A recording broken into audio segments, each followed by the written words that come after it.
Welcome back, Dr. B. Today we're going to speak about your neuromuscular reset technique.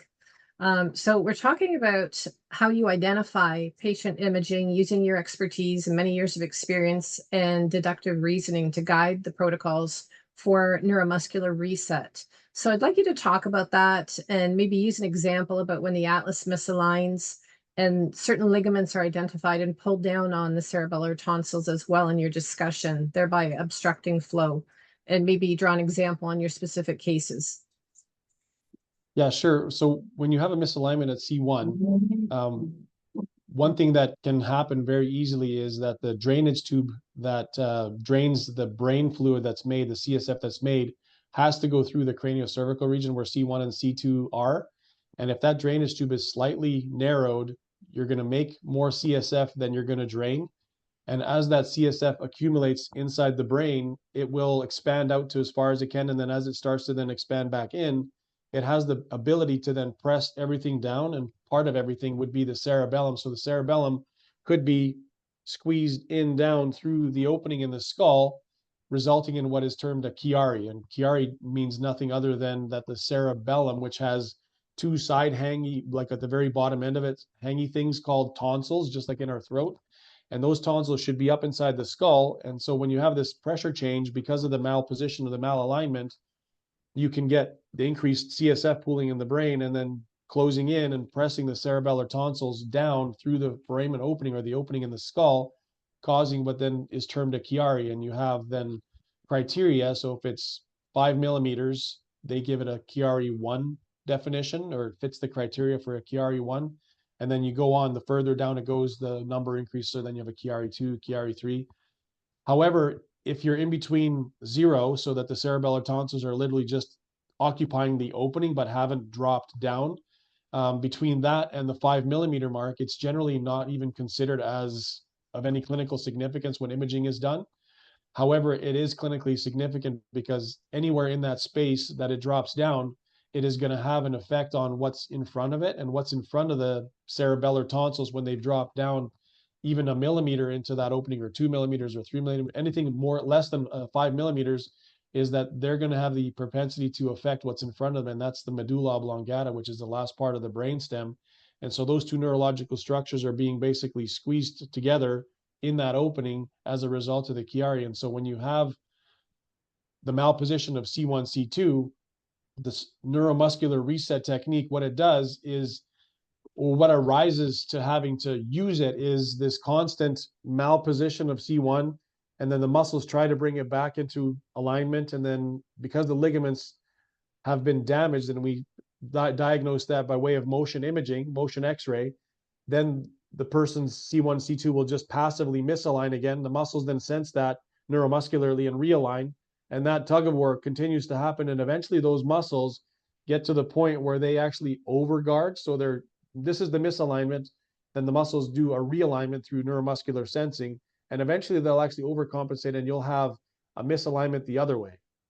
And so they'll actually go into a contracted state, which will then cause a misalignment in the opposite direction. And then the neuromuscular technique basically is nothing other than an ischemic compression pressure. So it basically squeezes all the juice out of that muscle, forcing those cross bridges to release and relax, while at the same time depleting all the accumulated lactic acid that has formed there as a result of that overactivity.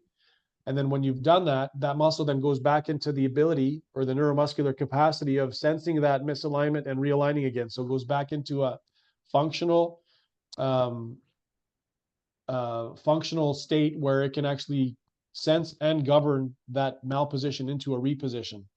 And because this is all predicated under the guise of the damaged ligaments and the passive integrity being lost of holding a proper position, the efficacy of the treatment will be temporary, whether that's a couple hours or a couple days or a couple weeks. It's variable. There's lots of variables that dictate how long that will last. But the fact of the matter is that if that's repeatedly done, the muscles will repeatedly be reinitiated back into a functional state, and the nerve sensing system that then tells those muscles what to do will also be reset. So that's why it's called a neuromuscular reset technique, because its job is to basically reset the ability of the muscle and the nerves within the muscle, or the sensors in the muscle, which then are then connected to nerves, to sense malposition or sense something abnormal happening and renormalize it. Thank you. That's helpful. You mentioned the DMX. Is the DMX, do you consider that to be the best tool to identify the specific ligament injury that you I do. tailor to each patient?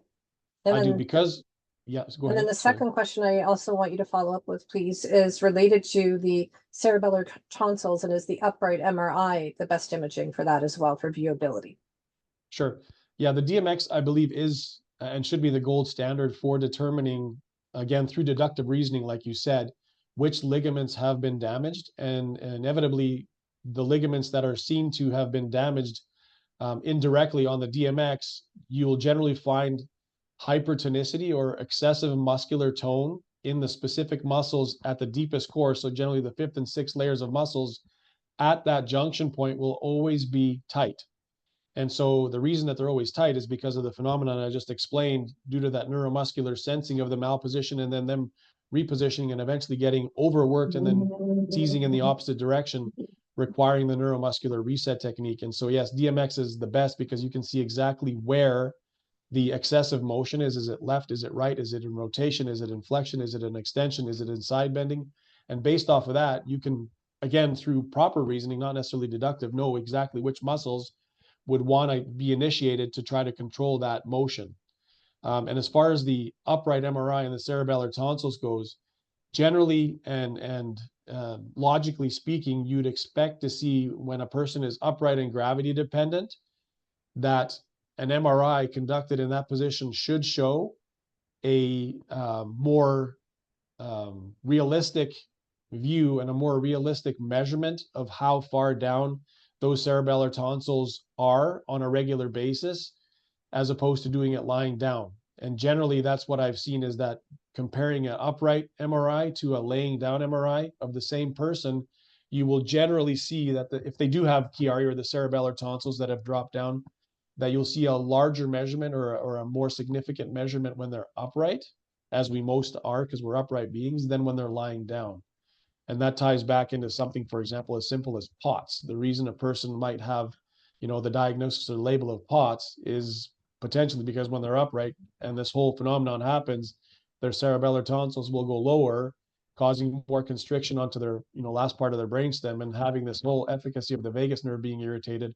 And they'll go lie down, the pressures will recalibrate or normalize some, and they'll feel better. And that's likely because the cerebellum has migrated back up even a millimeter further to where it should be, reducing the symptoms. Provides relief, right? And to your point, with gravity, we have a 8 to 16-pound bowling ball, depending on the size of your head and skull, resting on a 2-ounce bone. Yeah. Yeah. Okay. Thank you. And where can people find you, Dr. B? They can either find me on drblaskovich.com or whiplashclinic.com. They can also go to motionxray.ca for a little bit more information on the motion imaging. And on YouTube, lots of videos with informative content. And the search term for that would be DRB's Injury Resources. So Dr. B's Injury Resources is the channel, and it's got a lot of videos there that correlate to this particular topic and subject material. Thanks. We'll post it in the video as well, detailing how to contact you and reach out. Thank you for your time and working with patients. Sincerely appreciated. My pleasure. Thanks for having me.